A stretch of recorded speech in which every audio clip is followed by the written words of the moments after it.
வணக்கம். பொதுவாகவே தனிமை என்பது ரொம்ப கடினமான ஒரு ஒரு உணர்வு.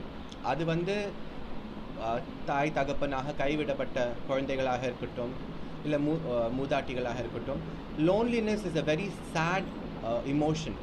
அந்த மாதிரி இந்த மாதிரி கேர் ஹோம்ஸ்க்கு வரும்போது 40-45 குழந்தைங்க இருக்கும்போது அவங்களுக்கு தேவையான அந்த அரவணைப்பு, அவங்களுக்கு தேவையான அந்த ஒரு இமோஷ்னல் கனெக்ட்னு சொல்லுவாங்க இல்லையா, அது வெறும் நம்ம காசு கொடுத்தோ இல்லைன்னா ஒரு பொருள் கொடுத்தோ நம்ம திருப்திப்படுத்த முடியாது. நம்ம ஒவ்வொருத்தரும் இங்கே கூப்பிட்டுட்டு அவங்க எம்பத்தின்னு சொல்லுவாங்க, மனசார ஒருத்தவங்களுக்கு சாப்பாடு பரிமாறுறது, அவங்கக்கிட்ட பேசுறது, அவங்களோட நலம் விசாரிக்கிறது. அதனால தான் இந்த குட் டீட்ஸ் கிளப் சார்பாக நிறைய பெண்களை சமுதாயத்தில் இருக்கிற நிறைய பெண்கள், நிறைய உயர்ந்த ஸ்தானத்தில் இருக்கிற பெண்களை அழைத்து இந்த மாதிரி கேர் ஹோம்ஸாக இருக்கட்டும், முதியோர் இல்லமாக இருக்கட்டும், இல்லைனா அப்யூஸ்டு நிறைய பேர் ஆசிட் அட்டாக் அப்யூஸ்டான விமனாக இருக்கட்டும், அவங்க இடத்துக்கே நாங்கள் போய் அவங்கக்கிட்ட 1 மாதம் 2 மாதம் அவங்களோட உரையாடி அவங்களுக்கு என்னென்ன தேவைகள் இருக்குதுன்னு நினச்சி அவங்களோட ஒரு ஃப்ரெண்ட்ஷிப்பான ஒரு பாண்ட், இப்போ சண்முகம் சாரோட ஒரு ஃப்ரெண்ட்லியான பாண்ட் ஒன்று நாங்கள் க்ரியேட் பண்ணி அவங்களுக்கு என்னென்ன தேவையோ இனிமேல் நாங்கள் அவங்களுக்கு ஒரு மென்டோராக நாங்கள் இந்த நிறுவனத்தை, இவங்க ஃபவுண்டேஷன் நாங்கள் ஒரு மென்டோராக நாங்கள் முன்னுக்கு கொண்டு போகிறோன்னு நான் ஆசைப்பட்டேன். அது பண்ணோம்.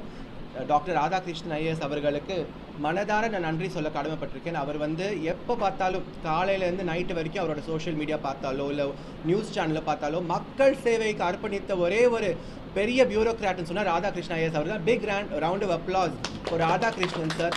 ஒவ்வொரு நாளும் ஒவ்வொரு நொடியும் மக்கள் பணிக்காக அவரோட சமயத்தை செலவு செய்யும் ஒரு அதிகாரின்னா ராதாகிருஷ்ணன் சார் அவர்கள் தான். ஸோ அவரோட தான் இந்த முதல் நிகழ்ச்சி நாங்கள் இனாகரேட் பண்ணணும்னு நினச்சோம். அதே மாதிரி குழந்தைங்களை பார்க்கும்போது நிறைய சமுதாயத்தில் பார்த்தா கிரைம்ஸ் அகேன்ஸ்ட் சில்ட்ரன் நிறைய இருக்குது. ஸோ இந்த மாதிரி பாதுகாப்பான ஹோம்ஸில் இருந்தால் அதெல்லாம் ப்ரிவெண்ட் பண்ணலாம். அவங்க நல்ல படிப்பு, நல்ல உணவு, அவங்களுக்கு நல்ல வேல்யூஸ் கற்றுக் கொடுக்குற கேர்டேக்கர் இங்கே லதா இருக்காங்க, சண்முகம் இருக்காங்க. அதே மாதிரி இங்கே என் பின்னாடி நிற்கிற ஒவ்வொரு பெண்மணியும் அவங்களுக்கு இப்போ மென்டோராக இருக்க போகிறாங்க, மந்த்லி விசிட் பண்ண போகிறாங்க. ஸோ அந்த மாதிரி இந்த 45 குழந்தைங்களுக்கு இன்னுமே தனிமை அவங்க ஃபீல் பண்ணக்கூடாது. நாங்கள் இருக்கோம்னு உறுதி அளித்து இந்த ஃபுல் ஹோமை நாங்கள் அப்கிரேட் செஞ்சுருக்கோம். டெக்னாலஜி மூலயமா, வாட்டர் ரிவர்ஸ் ஆஸ்மாசிஸ் மூலயமா, சானிடேஷன் எல்லாமே ஒவ்வொன்றும் நாங்கள் நோட் பண்ணி 2 மாத காலத்தில் நாங்கள் ஃபுல்லாக இது அப்கிரேட் பண்ணியிருக்கோம். ஸோ டாக்டர் ராதாகிருஷ்ணன் அவர்களுக்கும், கிருத்திகா ராதாகிருஷ்ணன் அவர்களுக்கும், இந்த குட் டீட்ஸ் கிளப் மெம்பர்ஸ்க்கும் ஒவ்வொருக்கும் என் நன்றி சொல்ல கடமைப்பட்டிருக்கோம்.